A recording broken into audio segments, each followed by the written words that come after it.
वो मोहम्मद सिराज जो अभी कुछ समय पहले ओडीआई के नंबर 1 बॉलर हुआ करते थे। वो मोहम्मद सिराज जो पिछले 2 सालों में टीम इंडिया के लिए सबसे ज्यादा विकेट चटकाते हैं। वो मोहम्मद सिराज जो पिछले 2 सालों में टीम इंडिया के सबसे कंसिस्टेंट बॉलर थे। लेकिन चैंपियंस ट्रॉफी के लिए जब टीम इंडिया का स्क्वाड सामने आता है तो उसमें मोहम्मद सिराज का नाम ड्रॉप कर दिया जाता है। मोहम्मद सिराज को बाहर किया जाता है, और सिर्फ बाहर नहीं किया जाता, यह कहकर बाहर किया जाता है कि अब आप में वो बात नहीं रही, अब आप में वो बात नहीं रही, अब इंडियन टीम को आपकी ज़रूरत नहीं, इसलिए आपको बाहर कर दिया जाता है। और एक्चुअली मोहम्मद सिराज के साथ ऐसा पहली बार नहीं हुआ है, अब उन्हें इन चीज़ों की आदत हो गई है, क्योंकि पहले आरसीबी ने किया था, अब इंडियन टीम ने कर दिया। आरसीबी भी मोहम्मद सिराज का घर हुआ करता था, सबसे ज़्यादा प्यार करते थे वो आरसीबी से। कई सालों तक आरसीबी के लिए क्रिकेट खेलते थे, सबसे ज्यादा विकेट चटकाते थे, सबसे कंसिस्टेंट बॉलर थे। लेकिन इस साल आईपीएल ऑक्शन से पहले मोहम्मद सिराज को रिलीज कर दिया गया। मोहम्मद सिराज को रिलीज कर दिया जाता है और ऑक्शन में जाकर उनकी आरसीबी की टीम उन्हें खरीदने तक की कोशिश नहीं करती। पहले आरसीबी की टीम और अब इंडियन टीम, एक ऐसी टीम जिसके लिए मोहम्मद सिराज ने लगातार गेंदबाजी की, इंजरी की परवाह किए बिना, अपनी परवाह किए बिना लगातार गेंदबाजी की। पिछले 1 साल में अगर इंडिया के लिए सबसे ज्यादा ओवर किसी ने डाले तो वो मोहम्मद सिराज थे। जब बुमराह इंजर्ड होते थे तो सिराज होते थे, जब शमी इंजर्ड होते थे तो सिराज होते थे। लेकिन आज जब बुमराह फिट हो जाते हैं, शमी फिट हो जाते हैं, तो सिराज को ड्रॉप कर दिया जाता है। यह कहा जाता है कि अब आप में वो बात नहीं रही, इसलिए आपको ड्रॉप किया जा रहा है। अब टीम इंडिया का चैंपियंस ट्रॉफी का स्क्वाड सामने आ चुका है और जाहिर सी बात है कुछ सरप्राइजेस तो आने ही थे। लेकिन यह किसी ने नहीं सोचा था कि टीम इंडिया का एक ऐसा गेंदबाज जो कि ओडीआई वर्ल्ड कप खेला, जो टीम इंडिया के लिए टी20 वर्ल्ड कप खेला, जो टीम इंडिया के लिए बॉर्डर गावस्कर ट्रॉफी खेला, वो चैंपियंस ट्रॉफी नहीं खेलेगा।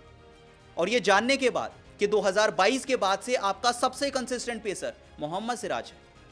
पिछले 17 ओडीआईज में ऐसे 2 मैच हुए हैं जिसमें मोहम्मद सिराज विकेटलेस जाते हैं। 15 मैचेस में लगातार विकेट चटकाते हैं, लेकिन उनका नाम ही नहीं है। और फिर मैं आपको याद दिलाता हूं, अभी कुछ ही समय पहले मोहम्मद सिराज ओडीआई के नंबर 1 बॉलर थे। करंट रैंकिंग्स में भी मोहम्मद सिराज का नाम ओडीआई रैंकिंग्स में नंबर 8 पे आता है। सिर्फ जसप्रीत बुमराह हैं जो कि उनसे आगे हैं रैंकिंग्स में, लेकिन एक ऐसे खिलाड़ी को आप चैंपियंस ट्रॉफी के स्क्वाड में सिलेक्ट ही नहीं करते। कितनी हैरानी की बात है। रोहित शर्मा प्रेस कॉन्फ्रेंस में आए, उनसे पूछा गया कि भाई साहब आप सिराज को कैसे ड्रॉप कर सकते हैं, ये तो आपका सबसे बड़ा गेंदबाज था, मतलब सबसे बड़ा नहीं तो बुमराह और शमी के बाद तीसरा सबसे कंसिस्टेंट बॉलर था, और स्टैट्स के टर्म्स में तो वो सबसे बेहतरीन गेंदबाज थे, आप उन्हें कैसे ड्रॉप कर सकते?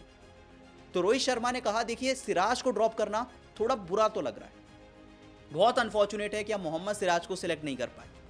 लेकिन देखिए उनके साथ दिक्कत यह है वो नई बॉल तो अच्छी करते हैं, पर जैसे ही बॉल पुरानी होती है उनकी इफेक्टिवनेस कम हो जाती है। जैसे मैच आगे बढ़ता है, बॉल पुरानी होती जाती है, मोहम्मद सिराज वो गेम में नहीं आते।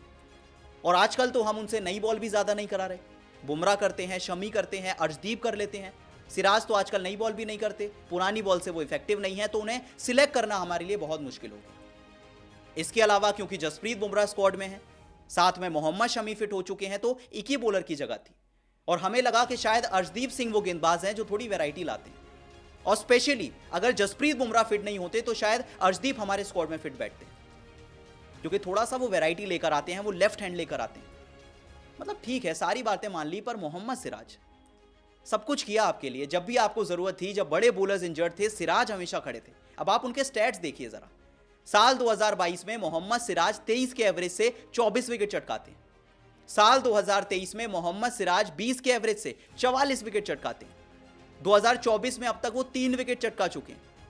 एशिया का फाइनल तो आप सबको याद ही होगा, जब एक अकेले मोहम्मद सिराज ने पूरी श्रीलंका को खत्म कर दिया था। 21 रन देकर 6 विकेट लिए थे, एक अकेले मोहम्मद सिराज ने पूरी टीम इंडिया को जिता दिया था। एक टाइम था जब मोहम्मद सिराज दुनिया के नंबर 1 बॉलर थे और अभी भी नंबर 8 के बॉलर हैं। और 50 ओवर का सबसे बड़ा टूर्नामेंट ओडीआई वर्ल्ड कप खिलाया था आपने सिराज को, और दूसरा बड़ा टूर्नामेंट आप ड्रॉप कर देते हैं मोहम्मद सिराज को। मतलब ठीक है, मे बी आपकी जो बात है कि वो अब इफेक्टिव नहीं रहे, पर क्या आपको 3 बॉलर्स की जरूरत नहीं पड़ेगी? ओडीआई वर्ल्ड कप में आप 3 बॉलर्स के साथ गए थे, आपने बुमराह खिलाया था, आपने शमी को खिलाया था, आपने सिराज को खिलाया था। अब जरा इमेजिन कीजिए बुमराह भी इंजर्ड है, शमी अभी अभी फिट हुए हैं, 2 बॉलर्स ऐसे हैं जिनको लेकर आप श्योर नहीं है कि वो पक्का खेलेंगे। एक अर्शदीप बचते हैं, मान लीजिए कोई इंजरी कंसर्न होता है तो क्या सिराज की जरूरत नहीं पड़ेगी? एक ऐसे बॉलर की जरूरत नहीं पड़ेगी जिसको एक्सपीरियंस ज्यादा है आईसीसी टूर्नामेंट्स का। ये सारी थोड़ी हैरानी की बात है और ये सारी बातें फैंस को सोचने पे मजबूर कर रही हैं कि सिराज का ड्रॉप होना सच में बहुत बड़ी बात है। अब जरा स्टैट्स की बात कर लेते हैं, जो कि सिराज के आगे तो कोई भी नहीं है। 2022 के बाद से अगर ओडीआई में सबसे ज्यादा विकेट्स की बात करें तो एडम जैम्पा हैं, जिनके पास 83 विकेट्स हैं, और मोहम्मद सिराज के पास 71 है। एज अ पेसर तो उनका कोई जवाब ही नहीं है। अच्छा, इसके अलावा उन्होंने ये जो विकेट चटकाए हैं 22 के एवरेज से लिए हैं, जो कि थर्ड बेस्ट है। सिर्फ हसरंगा और शाहीन अफरीदी उनसे आगे हैं, बाकी कोई भी उनसे आगे नहीं। 2023 के बाद से इंडिया के लिए सबसे ज्यादा ओडीआई विकेट सिराज के। एज अ पेसर तो उनका कोई कंपैरिजन ही नहीं है। सिर्फ कुलदीप यादव हैं जो उनसे आगे हैं, जिन्होंने 20 के एवरेज से 53 विकेट लिए हैं। दूसरे नंबर पे मोहम्मद सिराज का नाम है, जिन्होंने 22 के एवरेज से 47 विकेट लिए। तीसरे नंबर पे मोहम्मद शमी आते हैं 16 के एवरेज से 43 विकेट। और फिर वही बात कि आपको 3 पेसर्स की जरूरत तो पड़ेगी ना। अगर बुमराह फिट नहीं होते तो क्या होगा? रोहित ने तो कहा ना कि अभी वो फिट नहीं है, हम श्योर नहीं है बुमराह खेलेंगे या फिर नहीं। शमी तो भाई साहब अभी अभी वापसी कर रहे हैं, वो तो 1 साल से क्रिकेट नहीं खेले।